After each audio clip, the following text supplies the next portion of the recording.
What is up, family? My name is Ryan Shepard, and today we're going to talk about how to take this photo and turn it into this photo using the clone stamp tool and the ContentAware Fill tool.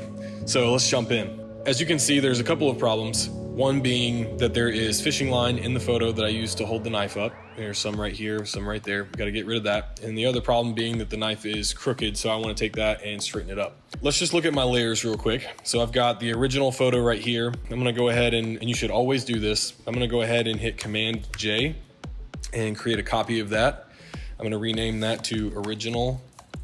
And I'm gonna leave the other one labeled as safety, so I always have something to come back to if I mess something up. So I'm gonna hide safety, and I'm gonna work right in this original. You can see the knife outline. I'll talk about that in a few minutes, but we'll just ignore that for now. What I wanna do first is I wanna hit S to use the clone stamp tool, and I'm gonna get rid of this fishing line first. So how the clone stamp works is it basically takes a sample of an area and copies it to another area. So the way that you use it is by holding down Option and sampling. So Option, click to sample, and then I'm gonna make my brush size a little bit bigger, and then you just start painting away. And then as you come to a different texture or a different color or whatever, you're gonna wanna resample. I'm gonna clean this top part up just a little bit. Good. And then I wanna do the same down here. I'm gonna keep going. Actually, you can see there's artifacts sometimes, and if you see them, you need to go back and fix them, because if you were to zoom out, yeah, I can see that there's definitely some errors. So continually zoom in and out and make sure that you're doing the best job that you possibly can to keep it as clean as possible. I'm just gonna fast forward through this. I'm gonna go ahead and finish this up.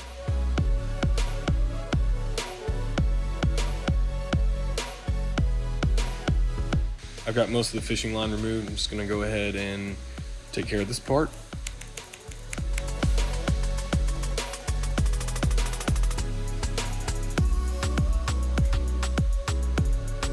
Clone stamp tool is done. I think that looks pretty good.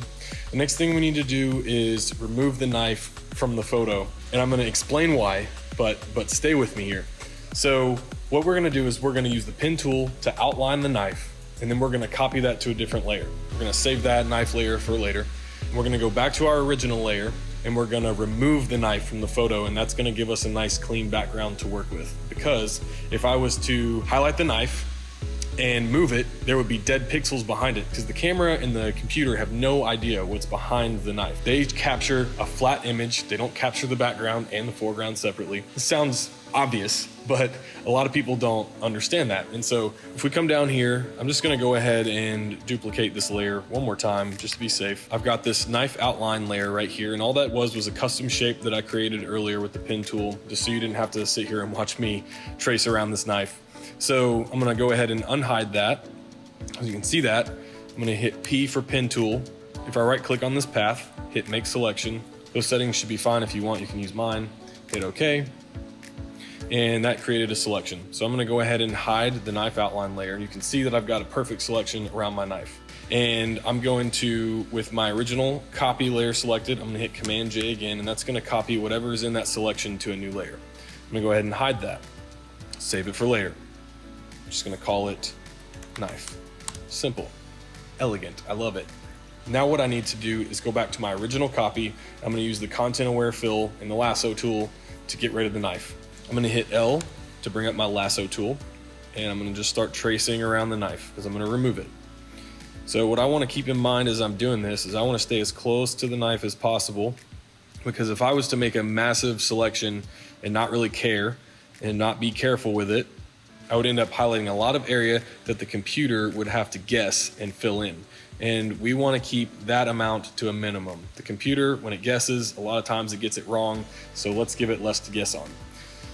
So I've got my knife selected now, and what I'm gonna do is I'm gonna hit Shift Delete.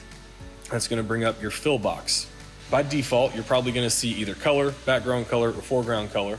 And you need to go in there and you need to select Content Aware. Hit OK, and let the computer work, let it work, and boom, there you go. So if I hit Command D to deselect, you can see there's a lot of problems here. But before I go attacking this background, making it perfect, I wanna see if when I put the knife back in the photo and straighten it, if I even need to do any work, because a lot of that is gonna be covered up by the knife. And I think that we're gonna get lucky on this. So what I'm gonna do is I'm gonna unhide my knife layer. Great. Hit Command T to transform, and I'm gonna rotate it, and I'm gonna straighten it up. So I think that, yeah, that looks pretty good.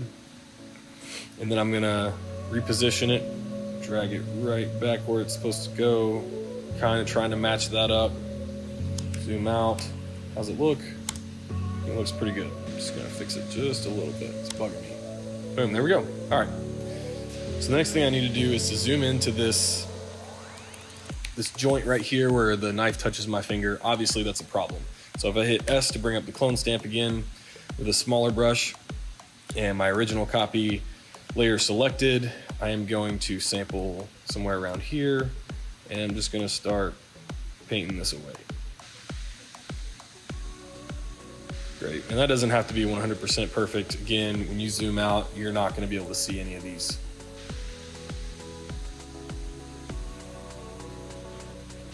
And now all that's left to do is to fix this little section on my finger, because it looks weird. Great, now let's zoom back out and make sure that looks good. I like it. I like it a lot. It looks so good. And there you go.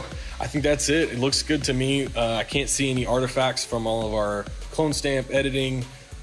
And I actually think we got really lucky with the background behind the knife. A lot of that stuff that's back there are some errors, I know that, but if just the average person looking at this photo, they're not gonna be able to tell that there was a bunch of editing going on in the background. So I think we're good here. I'm gonna go ahead and hit Command G to group those layers.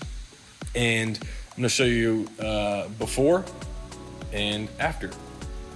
Before, after. So we didn't do a whole lot of work to this, but it ends up looking really good. I could not have left this photo like this and posted that on Instagram. That would not fly. So I think this looks good. A little bonus, I'm gonna add this little color grade that I've already done to it, and that looks like a bomb picture. So I would take this, I would throw that into Lightroom, and I would just do some basic edits just to clean it up, make it look better, and throw that on Instagram, and I think that's gonna look dope. So that's it for this video. Hopefully there's some principles you can take from this and apply them to your work and help take it from boring to banger.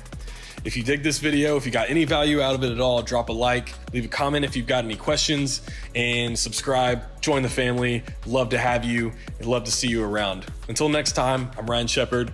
Peace.